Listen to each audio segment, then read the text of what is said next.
Bonjour tout le monde, j'espère que vous allez bien. Aujourd'hui dans cette sieste, on va présenter un sujet sur modélisation et régulation d'une turbine à vapeur dans une centrale thermique réalisé par moi-même Sanoussi Amadou et mes deux collègues Youssel Moha et Younes Jilo, encadré par professeur Hassia Sadik.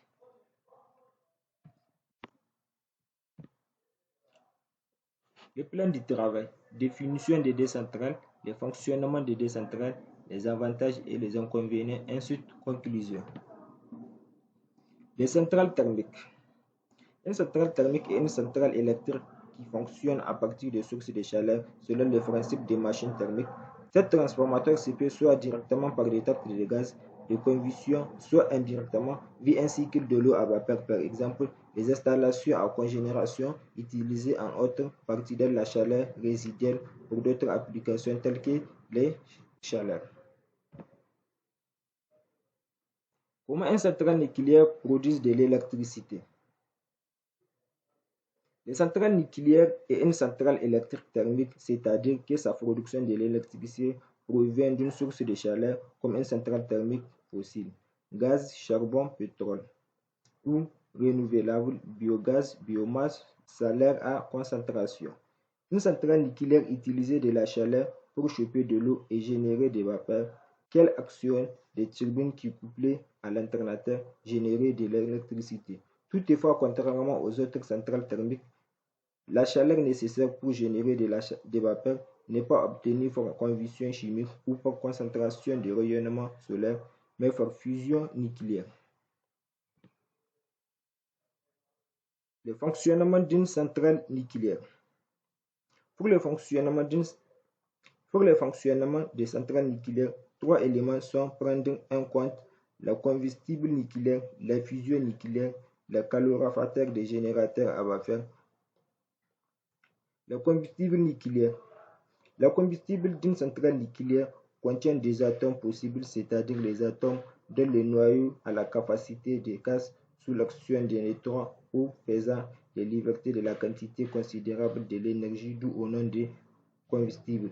Par analogie avec matière fossile brûlée dans les centrales thermiques classiques. Les principaux des atomes fossiles de l'uranium de 233, l'uranium et 230 plutonium et 239 de plutonium et 241, seul l'uranium de 235 se trouve à l'état naturel. C'est donc plus souvent qu'il est utilisé comme combustible dans les centrales nucléaires. Le combustible nucléaire est placé dans le cœur du réacteur. La fusion nucléaire. Quand un noyau d'uranium de 213 est observé, les électrons effectuent ce fonctionnement de défragement des phénomènes appelés fusion génèrent de grandes quantités de l'énergie sous forme de chaleur. Le principe des réacteurs nucléaires consiste à récupérer cette chaleur sous forme de fluide et produire des vapeurs qui permettent l'activité de la turbine. Chaque fusion produit à son tour ces neutrons de l'énergie élevée qui se déplacent parmi les atomes de l'uranium de 235 ou de plutonium peuvent provoquer la fusion d'un noyau des atomes d'environ 235 et générer ainsi que la réaction chaîne de cascade-fusion dans les réacteurs nucléaires, la réaction des chaînes en maîtrisant de la matière de lithium. La fusion en inscrivant autour du bouillon de l'uranium et récupérer la chaleur du combustible pour transporter hors du cœur des réacteurs dans le même temps. Elle maintenait la température de celui des vapeurs compactable de la capacité de résistance des matériaux qui composent la structure.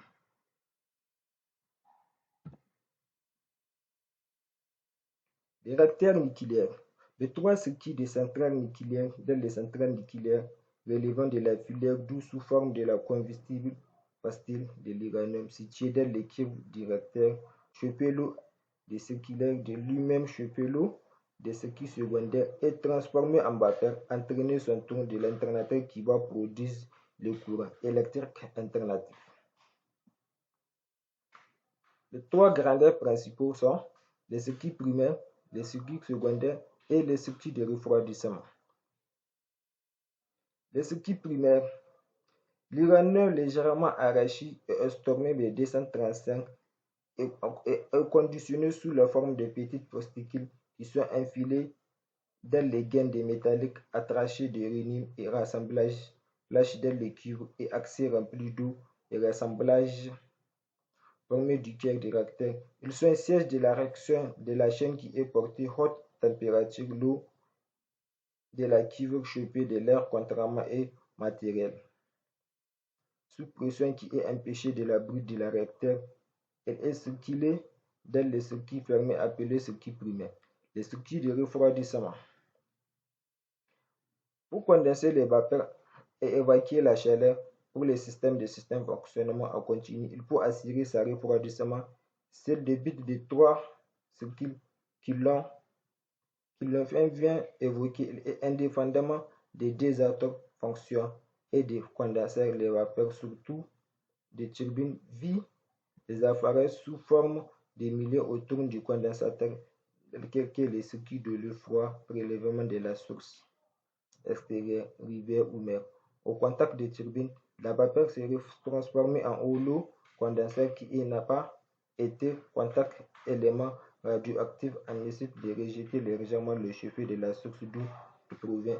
Si le débit de la rivière est trop faible et si l'on peut limiter son échappement, on utilise des trous de refroidissement ou à réfrigération. L'eau chaude provenant du condenseur répartie de la vase de la trou est refroidie par le courant d'air qui monte dans les trous essentiels de cette eau retournée dans le condenseur. Une petite partie évoquée dans l'atmosphère qui lui provoque de la page blanche caractérisée des centrales nucléaires, mais les centrales thermiques procédant de la même système de refroidissement. Les circuits secondaires.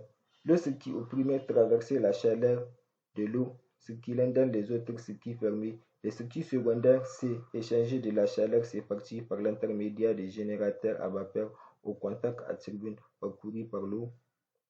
Des échanges de la chaleur sépartie par l'intermédiaire au générateur à vapeur au contact des turbines parcouru par l'eau du circuit primaire, qu'il a été échauffé à traversant du cœur d'eau. Le circuit secondaire chauffé au son tour et se transforme en vapeur. Cette vapeur peut tourner une turbine entraînée de l'alternateur qui produit de l'électricité. Après son passage dans la turbine, la vapeur est refroidie par le troisième circuit d'eau froid ou de transformée en eau et renvoyée vers les générateurs à vapeur pour le rayonnement des cycles. Je donne la parole à mes collègues Younes Gilo. Fonctionnement d'une centrale à flamme. Le principe de fonctionnement d'une centrale thermique à flamme est à peu près similaire à celui d'une centrale nucléaire, mis à part le fait que dans ce cas, on utilise du pétrole, du charbon, du gaz et non de l'uranium.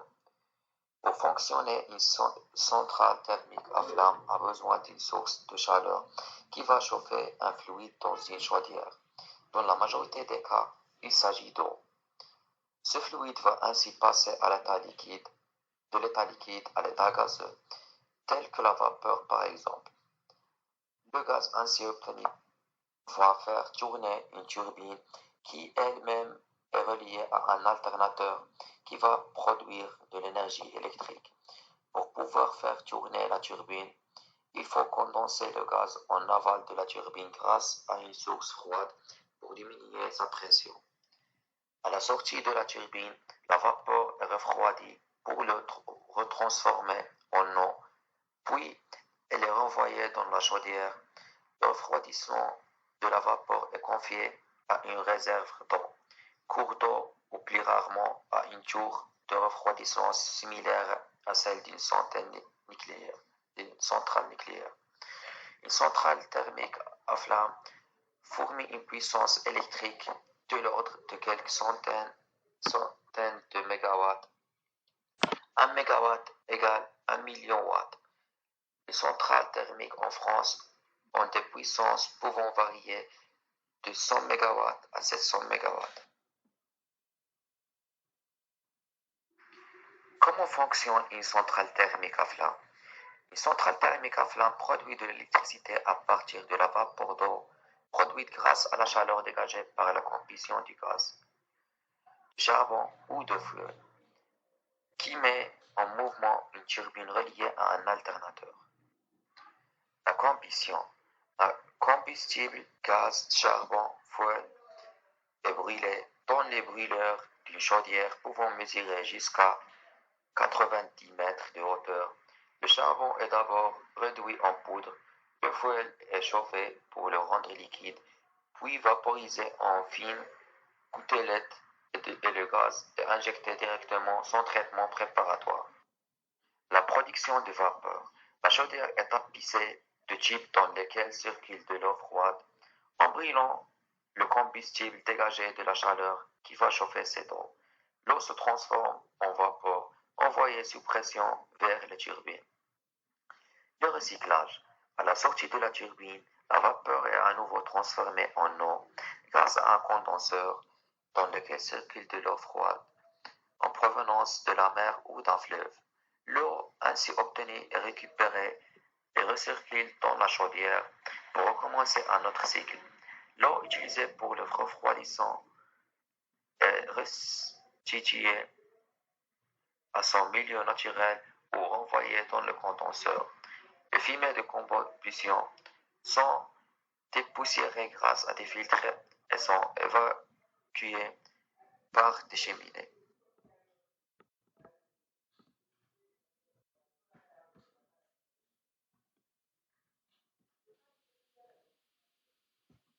Les centrales thermiques à flamme sont capables de produire rapidement de l'énergie.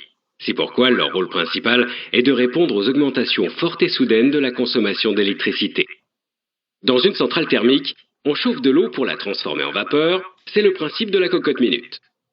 La force de cette vapeur entraîne une turbine dont la rotation va permettre la production d'énergie électrique. Tout d'abord, pour chauffer l'eau, on installe plusieurs brûleurs dans une chaudière. La flamme des brûleurs peut être alimentée par différents types de combustibles. Du fioul, du charbon pulvérisé ou du gaz. La chaudière est tapissée de milliers de tubes dans lesquels circule de l'eau. L'eau est chauffée à haute température, puis est dirigée vers un ballon où elle se transforme en vapeur. La vapeur est ensuite envoyée sous pression vers la turbine, qui est mise en mouvement et transforme l'énergie thermique en énergie mécanique. La turbine est couplée à l'alternateur qui génère l'électricité par rotation du rotor, la partie mobile. À l'intérieur du stator, la partie fixe. L'énergie produite par cet alternateur est évacuée vers le réseau d'électricité par l'intermédiaire d'un transformateur. En sortie de la turbine, la vapeur est alors dirigée vers le condenseur dans lequel circule de l'eau froide qui permet de retransformer la vapeur en eau. Enfin, cette eau retourne vers la chaudière où elle est de nouveau transformée en vapeur et le cycle recommence. Dans les centrales au charbon les plus récentes, les fumées issues de la combustion sont traitées de manière à limiter leur impact sur l'environnement.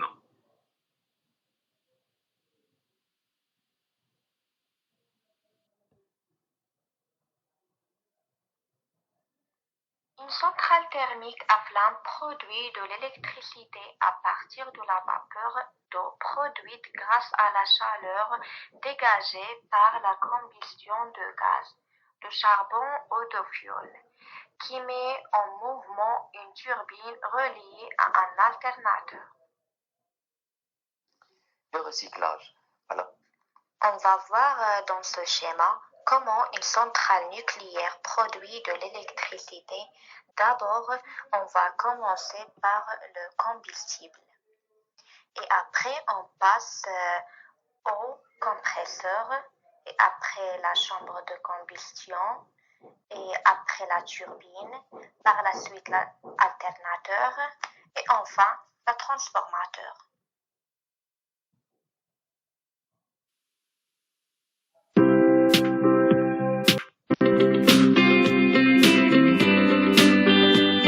Une centrale nucléaire produit de l'électricité grâce à la chaleur qui se dégage de la fission des atomes d'uranium. Il existe plusieurs types de réacteurs nucléaires. La technologie retenue par la France est celle du réacteur à eau pressurisée, qui est également la plus répandue dans le monde. La centrale fonctionne avec 3 circuits d'eau totalement indépendants. le circuit primaire, le circuit secondaire et le circuit de refroidissement. Le combustible d'une centrale nucléaire est conditionné sous forme de petites pastilles d'uranium empilées dans de longs tubes métalliques appelés crayons. Ces tubes sont placés dans une cuve en acier remplie d'eau et constituent ainsi le cœur du réacteur. Sous l'effet de la fission des atomes d'uranium, les tubes chauffent l'eau à 320 degrés. Mise sous pression pour la maintenir à l'état liquide, cette eau est ensuite dirigée jusqu'au générateur de vapeur. Au contact des tuyaux parcourus par l'eau très chaude du circuit primaire, l'eau du circuit secondaire s'échauffe à son tour et se transforme en vapeur. La vapeur ainsi produite fait tourner une turbine qui fait à son tour tourner un alternateur. Dans l'alternateur, l'interaction entre les électroaimants du rotor, la partie mobile, et les bobines de fil de cuivre du stator, la partie fixe, produit un courant électrique. Puis un transformateur élève la tension de ce courant à 225 000 ou 400 000 volts pour qu'il puisse être transporté plus facilement dans les lignes à très haute tension du réseau. En sortant de la turbine, la vapeur est retransformée en eau grâce au circuit de refroidissement pour être renvoyée vers le générateur de vapeur pour un nouveau cycle. Cette vapeur passe pour cela dans un condenseur. Ce condenseur est alimenté soit par de l'eau froide, prélevée dans la mer ou le fleuve, soit par de l'eau refroidie par le courant d'air qui circule dans de grandes tours, appelées aéroréfrigérants. La production d'électricité d'origine nucléaire génère de la radioactivité et des déchets radioactifs. La sûreté des installations est donc un impératif. Les déchets sont rigoureusement gérés, triés et conditionnés avant d'être stockés de façon sûre. Les centrales nucléaires permettent de produire de très grandes quantités d'électricité et n'émettent pas de gaz à effet de serre. En France, elles sont utilisées en continu pour répondre aux besoins croissants en électricité.